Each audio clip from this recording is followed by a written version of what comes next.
This book, Mulheres Escritoras, which does deal with 14 writers from around the world and from different centuries, had coragem and força interior, courage and inner strength in their determination and in their overcoming obstacles in their path to becoming mulheres escritoras. So this is really the only thing they have in common, because they're all from different countries and they're writing in different centuries.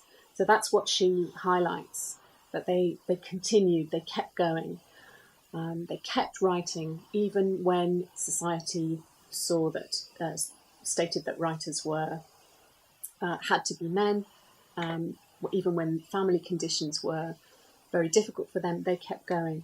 So that's what she meant by força interior and coragem.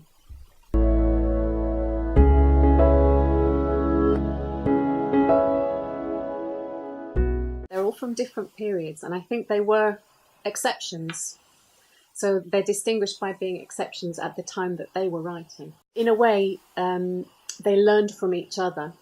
There's a sense that, for example, the Bronte sisters were inspired by Jane Austen, and Virginia Woolf was inspired by her kind of literary grandmothers, we could say. I think she chose them. It's a personal choice. I think this book is interesting because not only does it give us a kind of a reading list of feminists, proto-feminists, it also tells us a lot about the writer Maria Ondina Braga, who chose them, and her tastes, and I think she identifies with them quite a lot. They have a lot in common with her life. So a lot of them were teachers, a lot of them didn't get married, they strove to be independent even if they weren't earning very much money. So they're kind of exemplary figures.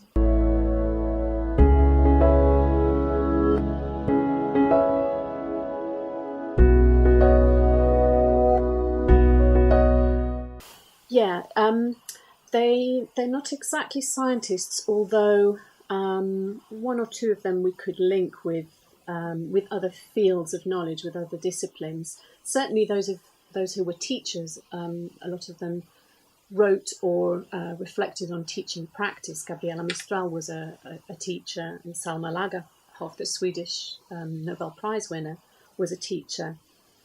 And they reflected and wrote about education for women and rights for women. I suppose the only one who we could really say had links with science would be Lou Andrea Salome, who actually isn't on the front, the list on the front cover. For some reason, she was left off.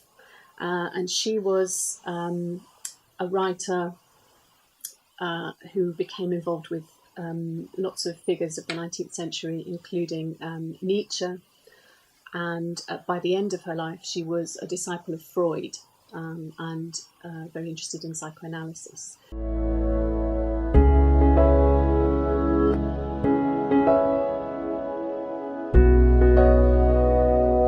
I think it's more encouraging than discouraging, and that we draw heart from, we're inspired by them, either to be like them or to determine to succeed where they were not able to.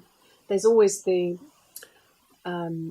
struggle to what they call have it all, to have a successful home life, a loving relationship, children, and a successful career.